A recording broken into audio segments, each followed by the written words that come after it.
आउ ये हूँ से पड़िया जो पड़िया सौम्य रंजन स्वाई को गोईठा मरा ठारू आरंभ करी लोक मैंने घेरी जाइए आउ जे जहा पारिथिला जेमिति पारिथिला आक्रमण करिथिला एवं सौम्य रंजन एठारे ही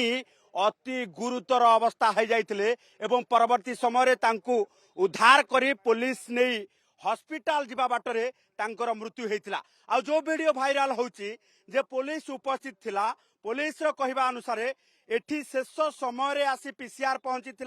पीसीआर 2 जण स्टाफ रही जो स्टाफ आसी पहुंचवा परे सौम्य रंजन को ऊपर कौन प्रकार आक्रमण होना लोक मानू से प्रतिहत रही से निवृत्त रही पुलिस को कहा जाइथिला। तेणु एभली क्षेत्र में वर्तमान पूरा घटना को लेकिन महिला कमिशन अध्यक्षा गोटे पटे रिपोर्ट प्रस्तुत करुछंती पुलिस डीजी वाईबी खुरानिया पूरा ग्राउंड जीरो रे आसी पहुंची थिले एवं पूरा ग्राउंड जीरो रे आसी पहुंचवा सहित तथ्य नहीं कारण मुख्यमंत्री निर्देश अच्छी ए घटना को कौन मते सह्य करा जीव नाही ये बर्बरचित कांड को कौन क्षेत्र में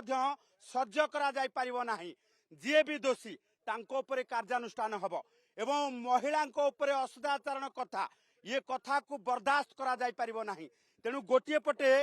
रास्ता रे जाउथिबा महिला उपरे असदाचरण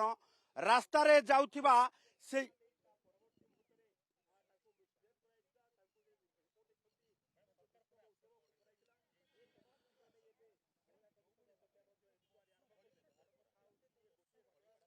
देखो पुलिस गत काली ठारू डीसीपी ए संपर्क में कही सारी जे जो समय पुलिस आसी एठी पहुंचला ये देखुचंती जे एठी बाड़ी पड़ी आपण देखुथिबे जे पड़ियार से विजुअल जो पड़िया भाइराल होची कैमरा पर्सन प्रभात अच्छा प्रभात सिन्हा पूरा पड़ियाटी देखेबे एई पड़ियारे लोक एकत्रित होइथिले एई पड़ियारे सौम्य रंजन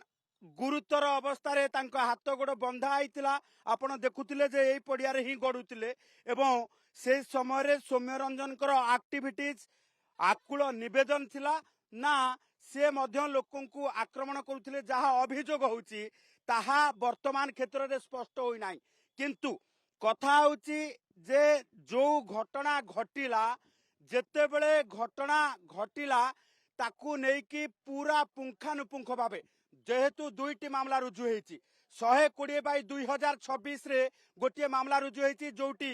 2 जण युवती रास्ता रे जाउथिले एवं तांकू सौम्य रंजन स्वाई एवं तांकर जने सहयोगी जे ओम प्रकाश अछंती बाइक रे जाउथिबा बेले बाइक को धक्का देले एवं परवर्ती समय रे तांको ऊपर असदाचरण कले ये घटना को लेकिन अटेम्प्ट टू रेप केस रुजु करा जाइछि। अन्य पटे ये घटना घटिबा सहित ता परवर्ती समय जेतेबेले लोक माने ए खबर पाइले सौम्य रंजन स्वाई एवं ता परवर्ती समय ओम प्रकाश को गोड़े गोड़े धरिबा परे वर्तमान जदि आमे विजुअल देखिबा जे महिला कमिशन अध्यक्षा एवं तांको टीम पूरा घटनार सरजमीन तदंत करने सहित पीड़िता घर को बाहरी तेणु एभली क्षेत्र में जदि देखिबा जे गोटे पटे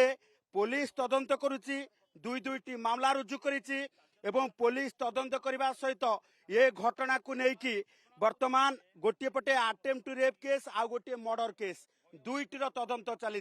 तेबे मर्डर केस रो अभियुक्त मानक गोटे पटे गिरफ्तारी करा जाउछि वीडियो देखिकी अटेम्प्ट टू रेप केस रे जदि एक्शन कथा आसे तेबे जहा ऊपर एक्शन निया जिवो तांकू